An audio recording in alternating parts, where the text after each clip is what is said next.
आज हम बात करेंगे एक्टोपिक प्रेगनेंसी या ट्यूब में हमल के बारे में। मुझे पता है कि थोड़ा सा डिफ़िकल्ट टॉपिक होगा आपके लिए, लेकिन माशरे में एक्टोपिक प्रेगनेंसी की शरह बढ़ रही है और बहुत से पेशेंट्स हैं जो इस मसले का शिकार हो रहे हैं। तो मैंने सोचा कि मैं इसके बारे में आपको अवेयरनेस दूँ। एक्टोपिक प्रेगनेंसी का मतलब है कि प्रेगनेंसी या हमल बच्चेदानी में जो उसकी नॉर्मल जगह है उसके अलावा दूसरी जगहों पे हो जाता है, जिसमें ट्यूबें शामिल हैं, जिसमें अंडादानियाँ शामिल हैं, बच्चेदानी का मुंह या सर्विक्स शामिल है। इसके अलावा बच्चेदानी के अलावा पेट के अंदर किसी भी जगह पे प्रेगनेंसी के होने को एक्टोपिक प्रेगनेंसी कहा जाता है। ये प्रेगनेंसी नॉर्मल प्रेगनेंसी नहीं होती और बिल्कुल भी पॉसिबल नहीं है कि ये प्रेगनेंसी किसी भी तरह से एक सेहतमंद बच्चे को जन्म दे सके। मैं इस बात को जानती हूँ कि ये चीज़ बहुत ज़्यादा आप लोगों के लिए वेलकमिंग नहीं है, लेकिन अगर गॉड फॉरबिड ये हो जाए तो इसको जल्दी आइडेंटिफाई करना मरीज़ा की सेहत और उसकी तंदुरुस्ती के लिए बहुत इम्पोर्टेंट है। यही वजह है कि मैंने आज इस टॉपिक के बारे में अवेयरनेस सेशन किया। एक्टोपिक प्रेगनेंसी हर 100 प्रेगनेंसी में से 1 या 2% जो होती है, 1 या 2 प्रेगनेंसी एक्टोपिक हो सकती है, यानी इसकी जो शरह है वो 1 से 2% तक है। एक्टोपिक प्रेगनेंसी होने की वजह क्या है? आपने ये देखा होगा कि माशरे में माने हमल गोलियों का इस्तेमाल बढ़ता जा रहा है, जिसमें एमरजेंसी कॉन्ट्रासेप्टिव पिल्स जो हैं, एमरजेंसी कॉन्ट्रासेप्शन, वो बहुत ज़्यादा हैं।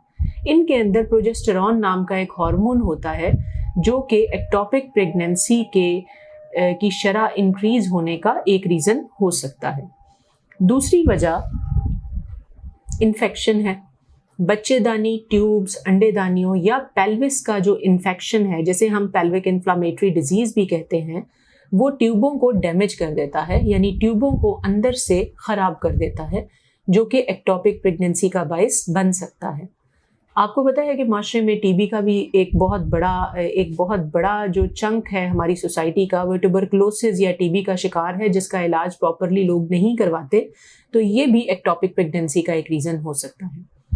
अगर पिछली pregnancy God forbid ectopic pregnancy थी, तो इस दफ़ा में जो प्रेगनेंसी होगी एक्टोपिक होने का इम्कान बहुत बढ़ जाता है। तकरीबन 25 से 30% इम्कान हो जाता है कि ये प्रेगनेंसी भी एक्टोपिक हो जाएगी दूसरी ट्यूब में।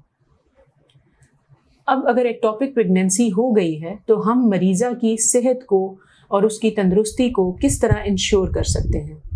इसके लिए मैसेज ये है कि जब भी आप अपने पीरियड्स मिस करें, आप अपना यूरिन फॉर प्रेगनेंसी टेस्ट घर पे करें और कोशिश करें कि विद इन अ वीक, 1 हफ्ते के अंदर अंदर आप अपनी गायनेकोलॉजिस्ट के पास जाएं और अपना अल्ट्रासाउंड करवाएं, ताकि प्रेगनेंसी की लोकेशन या प्रेगनेंसी जिस जगह पे हुई है उसके बारे में पता लग सके। अगर यूट्रस के अंदर प्रेगनेंसी नहीं जाहिर होती 5 से 6 हफ्तों के दौरान, तो उसके बाद आपको रेडियोलॉजिस्ट से अपना स्पेशलिस्ट स्कैन करवाना होगा, ताकि पता लग सके कि जो हमल हुआ है वो किधर है।